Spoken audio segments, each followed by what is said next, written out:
Make game day yours. Tickets, food and drinks, stats, and streaming. Everything you need is in the Utah Mammoth app. Download today and make game night easy. Download on both Android and iPhone. Tusk Top. It's time for the Larry H. Miller Utah Summer Games at Southern Utah University in Cedar City. Register today to participate in the 40th anniversary season of a Utah sports tradition at utahsummergames.org. Participate in over 50 sports around the state. Then plan to join the opening ceremonies Friday, June 5th, presented by State Bank of Southern Utah. Register today to participate in the 40th anniversary season of the Larry H. Miller Utah Summer Games. Just doing it big, you know. Your home for the best sports radio for your afternoon drive is right here. This is Jake Scott and Ben Anderson on 97.5, the KSL Sports Zone. Jake and Ben, 97.5, the KSL Sports Zone. Here's that tweet. Maybe we can bring it up later on the show. But Jaylen Brown said, clickbait is like flopping for the media, exaggerating contact. Y'all be safe out there. Kind of funny. The crying continues. Yeah. Anyway, no, I was listening to DJ and PK this morning as I'm off to do. And they had Brian Getzeiler on, who's one of my favorite NBA guests that they have on. And they've had a relationship with him for a long time. Always must-listen radio, in my opinion. When he jumps on, he does a radio show on the NBA channel on Sirius XM. He was not the one Frank Isola was complaining about the other day. But he does do a show. I'm trying to remember who his co-host is. I don't listen to a whole lot of satellite radio. But he came on with them this morning, and DJ asked a question about Keyonte George and someone else on the Jazz, but I don't think it was Lowry. But he asked about Keyonte specifically and players who put up big numbers on bad teams and what you can kind of gauge from that in specific to Keyonte George. And here's a couple of minutes that Brian did, and I thought it was really curious, and I'm curious to hear from your response as well, Ben. So let's go ahead and play that. How much stock do you put in guys who put up decent or very good numbers on teams that don't win and are basically losing teams? And where I'm going with this specifically is marketing and Keyonte George. I think you have to look at every player individually when you're looking at that thesis, so to speak. And I say it in this way. I have no doubt in my mind that Larry Markkinen can and will be at some point a very productive player on a winning team. All of those abilities are right in there for him. And I think he can do that, and I think he can do that relatively easily. I really do. I worry a little bit about George because of the ball dominance, frankly. I really do.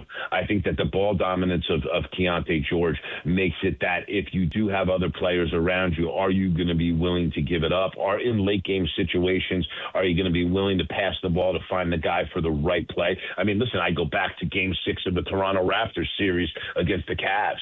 You know, Scotty Barnes made a decision late in that game when they needed a shot. And Scotty Barnes is clearly the best player on that team, but he passed the ball to R.J. Barrett for an open shot. Could you see Keyonte George doing something like that in a big spot? At this stage of his career, probably not.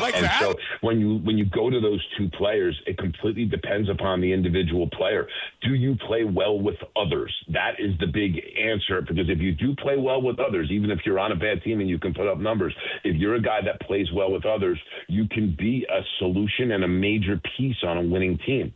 I do think Markkinen plays well with others. I worry a little bit about Keyonte George. And I'll say this, he's a young player, and I think he's got a lot of potential. But I think in some ways, depending upon how this team shakes out next year, there's going to be moments where Collier's the better fit with the ball in his hands because of how much more willingly he moves the ball and sets guys up, because between Markkinen and Jaren Jackson and Ace Bailey, there's other shot makers on this team outside of Keyonte George.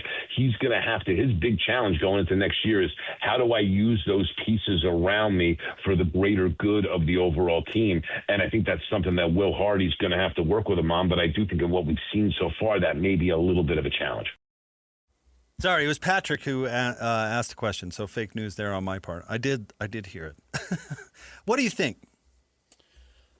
I do not have those concerns about Keyonte specifically. Now, some of that we just need to get to the playoffs and see what this team actually looks like when Keyonte George has to make those decisions. But I'm not really particularly worried about Keontae's desire to call his own number in those situations. I think he really is not so much of a me-first guy. I mean, I would understand if maybe in the first year you would have thought that, or maybe the second year you would have thought that. I did not see that much, if at all. Now, that doesn't mean he didn't hit some huge clutch shots last year. He definitely did. You know, he had clutch shots against Dallas, if I remember correctly. He had clutch shots against Chicago, obviously. But I think he was certainly willing to get off the ball. I'm really not worried about that. In fact, I might flip it where I'm probably more worried about Lowry's ability to make the right read late in the game more so than I am Keyonte. You kind of dialed in on the late in the game thing. Which is important, was part of what he was saying. But I'm more the danger of him being too ball dominant. That, not that this season was fool's gold, and I'm not necessarily anticipating him going into next year with this attitude. But if he goes in like, hey, I'm going to score 28 a game, I don't think that's where he fits. If he is going to be a ball dominant guard, I don't think that's what Will Hardy's looking for. Not just in late game situations, but in overall game situations. Like Brian said, does he play well with others? And I think that obviously a big part of his take was in the crucial plays in the playoffs, but I was listening to it more in general. Will he play well with others? Because when Keyonte, what percentage of the season that Keyonte played was he the top guy for the Jazz? I mean, you know, with Lowry, he probably isn't the top guy, but other than that, who did he have to pass to? No one. No, the last 25 games of the season, I don't think he was the top guy. So how does he get Markkanen involved? How does he get Jackson involved? If Walker Kessler does look like he's taking the next step offensively, how does he get him involved? Ace Bailey's going to have to eat, right? Mm-hmm. So what does he turn into a guy a lot like what we saw last night with Mike Conley, and we'll get to the Timberwolves, or Mike Conley maybe think about in his heyday, you know, a player like that. Who can score, but also get Zach Randolph going, or get Marc Gasol going, or nobody would ever accuse Mike of being a selfish player at any point during his career, even though at some points during his career he was a guy who scored 20 points. All right, I'll put you on the spot for a question, and I'm actually pulling it up right now because I don't know. I do know the top, but who do you think the leading assist getters were in the NBA this year? Well, assist is no longer okay, so this is what I'm talking about, though. So that's why. I mean, if we want to talk about point guards, Mike Conley was a point guard. He was a true point guard, and he could score, you're right, but Mike Conley was a true point guard. Who's a true point guard in the NBA? Does that player exist? Like, I don't know who that is, honestly. I'll read. Here's the top 10 assist guys right in the NBA, just to give you a sense. Jokic 1, Cade Cunningham 2. It might be Cade. Notedly that Cade also averages 24 points a game and takes 19 shots, 18.6. But he doesn't have anybody else on his team, so correct. But he doesn't really have to pass either. You know, Luka Doncic, he's a great scorer. In fact, he led the NBA in scoring this year at 33.5 points a game. James Harden, Jalen Johnson, Steph Castle, LeBron James, Isaiah Collier was 8, which is very funny. Shout out Isaiah. LaMelo Ball and Jamal Murray. Those are your top 10 guys. There's not a point guard floor general in there. You know, Cade is maybe the most. Isaiah is honestly probably number 2. I do think that maybe that type of player doesn't actually exist in today's NBA. So if we're waiting for Chris Paul of yore, John Stockton, whoever to come back, I'm not waiting for that. I'm not holding my breath for anybody to become that, nor am I judging Keyonte George against that, because I don't think that's what the league does anymore. So can Keyonte fall into that other group of guys I just mentioned? Let's say Jamal Murray, who was at 10, LaMelo Ball, who was at 9. Moving down the board, a couple of picks, Jaylen Brown, who's at 11. Shea was at 14. He's obviously not going to be that good of a scorer, but Shea's one of the best scorers in the NBA and the best scorer on his team. Tyrese Maxey. I don't know if Tyrese definitely led 76ers in scoring this year. He was at 28.3 points. Like, I think Keontae's in that group of people, and that's just what the NBA is. That's what lead guards do today. And I will tell you the truth, that's not my favorite type of player.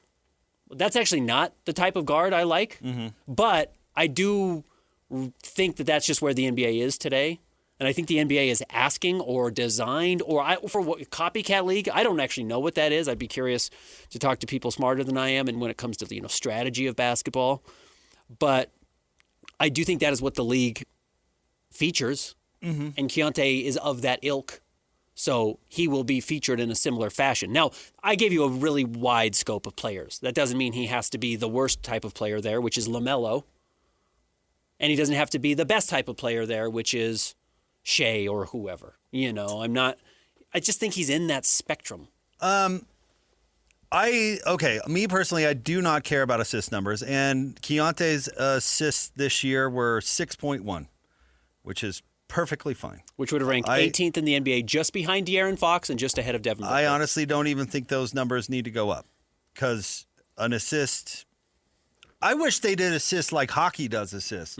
I think that would tell a much better story. Yes. Ever since Rusty Westbrook figured out that if he dribbles the ball until there's 3 seconds left on the clock and then passes it to somebody and they have to shoot, that's an automatic point in the box score for him.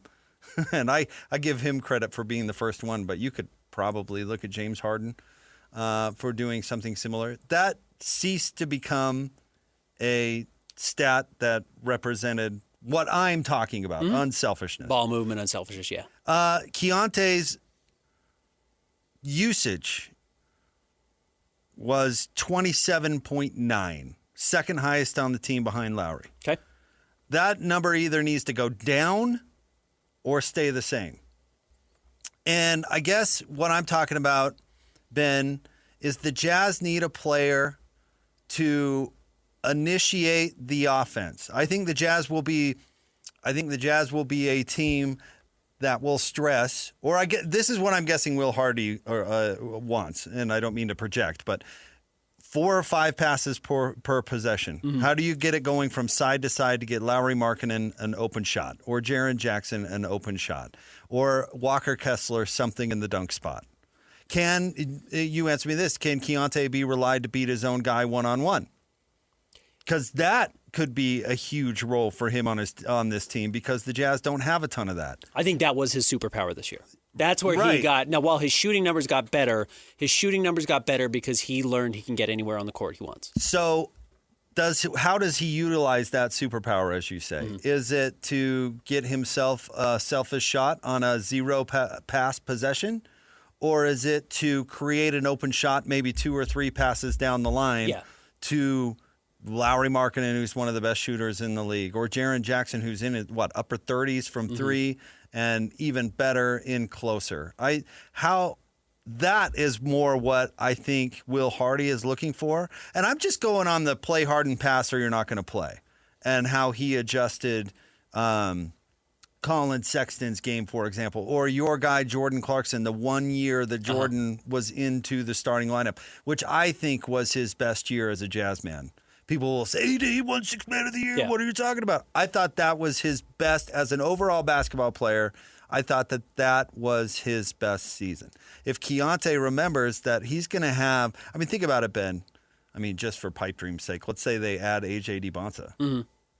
And all of a sudden he's your 6th man, or he's your starting 2 and Ace Bailey is your 6th man.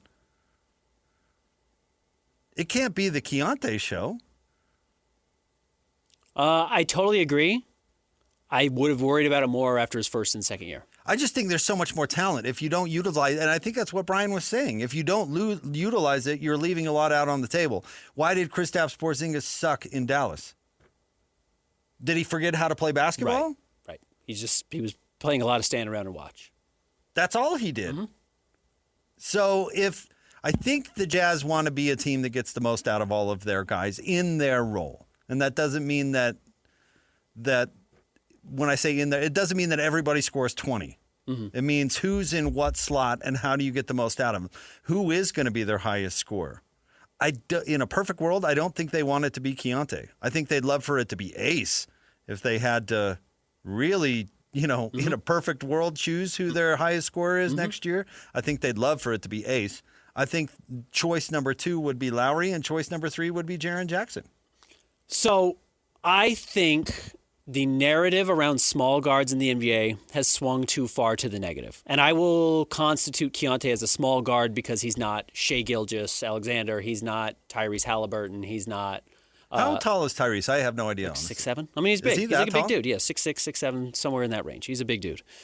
Keontae's not in that group. Now, he's not the smallest, obviously, but he's not a big guard in that traditional sense. Mm-hmm. So I will say he's in that range still. I don't think a small guard can be your second best player on your team and you can win a title. So the Knicks can't win a title because Jalen Brunson's their best player. Even if they had someone better than him, he's your second best player. He's too small. Halliburton, by the way, listed at 6'5". Okay. Bigger anyway, than Keyonte. yeah, Legitimately bigger than just Keyonte. Make sure we have accurate info. Totally fair. I don't think the 76ers can win a title because Tyrese Maxey's their second best player and he's not 6'5". Now, if they let Joel Embiid be their best player, that might be a different Well, even story. with But if Tyrese as their second best player. Yeah, okay. You can't be. I don't think you can be one of your top two players on your team. All right. So that's disqualifying. I'd have to look at who else is in the NBA right now and playing. I don't just think the have it pulled Lakers up. are going anywhere. No, the Lakers aren't going anywhere. Now, these teams that do have these bigger guards have shown that there's a real chance to win a title. That doesn't mean you can't draft a small guard. Yeah, if Shea's there, draft Shea. Great. There's not a six guard who shoots 60% from the floor Are you just available in every prepping draft. everybody for the Jazz getting the 7th pick and only small guards being available? It's very possible. Keaton Wagler's also Tyrese Halliburton-esque, but no, that's not what I'm saying. So when we look at the Jazz and what is the ideal role for Keyonte, I don't think he's going to be positioned to be the Jazz's second best player. In all honesty, I just don't. No, I don't think so either. And I think he's smart enough to know that. I honestly believe that. I think Keyonte has said it a lot. And look, talk is very cheap. Donovan Mitchell talks a lot, doesn't really mean a whole lot that comes out of his mouth. But to back up your point, his attitude change was palpable last year, I thought. Yes, it was. Yeah. And because by the way, let's put Cleveland in that conversation. If he's not their best player, which he is, he's their second best player, the Cavs can't win a title with Donovan Mitchell as their second best player. If he dropped to third, you'd be really talking about something. Like Drew Holiday with the Celtics. Yeah, Derek White. That guy is their third best player, and maybe even fourth when you have Kristaps. So Keyonte needs to be the Jazz's third or fourth best player. Now, not by default. He actually needs guys to be better than he is, which means Lowry needs to continue to be better than he is. Jaren is better than he is. And then best case scenario is either Ace or whoever they draft or Walker becomes a better player than Keyonte George. And if that's the case, I think Keontae's more than good enough to play that role. And I think he's, to get to the heart of this conversation, smart enough to understand to get other people involved. I really understand. You watch the first 2 years, you see a kind of a ball hog and a guy who had big numbers and they were really inflated and didn't mean anything. And I don't blame anyone who didn't watch the Jazz last year, but I don't think that's what Keyonte was this past season. So I think there's a different player. Now, really where he needs to get way better is defensively. You can't be a total dog on that end. And the Jazz right now have too many guys who are really bad defensive players. Having Walker behind you, having Jaren behind you, Ace is going to get better. Maybe you get another good defensive player in the draft. That will certainly help. But while I don't disagree with what Brian Getzeiler is saying there, that if Keyonte plays selfish, he's the wrong guy, I'm just not that worried about Keyonte playing that way. Real quick, this is a side note. You just mentioned everybody's concerns about the defense. They traded for Jaren Jackson Jr. Mm-hmm. Walker Kessler's coming back into the lineup. Yeah. Just ignore the defensive stats from this year. They were trying to be bad defensively. Correct. They were attempting to. For 4 straight years, the Jazz have had an interest in being the worst defensive team in the NBA because it allows you to lose games. So people out there waving that out as some sort of deep criticism and concern about the Jazz going forward, take a deep breath. Yeah. And look at who's on the team. Mm-hmm. Automatically with Jaren Jackson Jr. and Walker Kessler simply being additions to your lineup, and the fact that you will be trying as opposed to trying to suck. What, middle of the league? Easy? Yeah, I think you jump up into that low 20s, meaning like 21, 22. I actually think they'll be top 10 next year, but I would 16, 17? I would say 16, 17 is an automatic simply from a personnel standpoint. And by trying. You And would by hope trying. that by trying you really get a lot Who better. was the Jazz center the last 2 weeks of the year? Bez? Well, Anderson Garcia started the game And then played he all played too 48 well. minutes. Yeah. Yeah, And so Bez they had and to Bang cut might have him. played center. Cody Williams, I think, played some center. Oh, down Cody the played a stretch. lot of center. Yeah. They did not play anybody over 6'10". Yeah. I mean, Flip plays like he's 6'4". There were nights Phil didn't play. There are a lot, yeah. So There were plenty of nights Phil didn't play for rest. The only issue I would have is I just don't. We haven't seen any real applicable data that tells me anything about what we should fairly expect from the Jazz. I do think PK's question is very legitimate. Inflated stats on bad teams, do they mean anything? Some do, some don't. I think the best example, and there was a real control of it, and maybe it doesn't turn out to be the case, but I don't think Colin Sexton's numbers in Cleveland bared out to be anything valuable. I agree. And I think Lowry's did. And they both came from Cleveland on bad teams. Lowry wasn't even that great in Cleveland. No, he wasn't. He actually was kind of a third banana. In fact, he scored fewer points than Colin did on that. Yeah. So I don't think Lowry was used right until he got to the Jazz, and I'm not just trying to. But you know what? That, again, to go Jazz. back to a control model, I don't think Colin knows how to let Lowry be the guy. And I think Keyonte did. Well, we'll see. I think that comes to the heart of what Getzeiler was talking about. Yeah. You know, can you make those guys better? I think that will be his. I think that'll be his role. And since he had a front row seat for the Colin Sexton hot dog debacle, I would guess that he learned that lesson. But to go back to a point I've made on the show a lot, and looking at all those numbers we were just talking about on scoring leaders in the NBA and usage leaders in the NBA, which I didn't go down the top 20, but I'd probably say 12 of them are guards. The NBA is designed for guys specifically like Keyonte George to average 28 points a game. It's because I think it's because of laziness of the NBA. I agree with that. Because who's the easiest guy to have score? The guy who has the ball in his hands. And if you can just drive to the rim and foul bait, well, that's easy. Yeah. That's better than making a couple of passes. That's better than hoping your guy can really process the game at a super high level and make the pass that leads to the pass. And he's going to be unselfish enough in a contract year to not try and go out and get 28 points a game and 8 assists and say, look, I'm a max player. You got to pay me $230 million. That's a concern for Keyonte as well. You know, maybe you try and lock him up now so he doesn't feel like he's in a contract year where he has to prove it. I just wanted to see who the usage leaders were this year. I might not be able to find it. Here, I got it pulled up right here. Oh, some of these people barely played. I've got it for qualifiers. Okay. Luka won at 38%. Jaylen Brown. 38 is such a big number. It's absurd, yeah. Jaylen Brown at 36%. Gone fishing. Had a great season this Loved year. it. Loved his year. Yeah. Kawhi, 33%. Shea, 33%. Victor Wembanyama, 32%. Devin Booker at 32%. Donovan at 32%. LaMelo at 32%. Ant at 31%. Cade Cunningham at 30%. I'm surprised, honestly, that Shea's is as high as it is Yeah. at 33, just because he's such an efficient scorer. Yeah. But it has to do with getting to the free throw line as much as he does as well. You know, he's so good at foul baiting that he earns a lot of trips. By the way, to round out, and where I think we get a little bit more guard heavy, though not exclusively, 11 through 20 is Michael Porter Jr., Nikola Jokic, Jalen Brunson, Pascal Siakam, Tyrese Maxey, Denny Avdia, James Harden, Dylan Brooks, Brandon Miller. And then Keyonte was at number 20 already. Michael Porter Jr. is what we're talking about, right? Yeah. A guy who has that usage on just an awful team. Yeah. Certainly more concerned about... That's the Bradley Beal of this year's stats. Certainly be more worried about Michael Porter Jr. having that number than, Lowry. That's the guy who you're more worried about having inflated stats on a team that isn't going to be the leading scorer on a good team. Stay tuned. Jake and Ben, 97.5, the KSL Sports Zone. If the world were like a Sleep Number mattress, everything would adapt for your comfort. Because as your life changes and your body changes, Sleep Number mattresses adapt and shift to give you personalized comfort night after night. And now everything's on sale during our Memorial Day event. Save up to $1,200 on mattresses for a limited time. To experience a whole new world of comfort, visit a Sleep Number store or go to sleepnumber.com. Sleep Number, to a good life sleep. Make game day yours. Tickets, food and drinks, stats, and streaming. Everything you need is in the Utah Mammoth app. Download today and make game night easy. Download on both Android and iPhone. Tusk, top.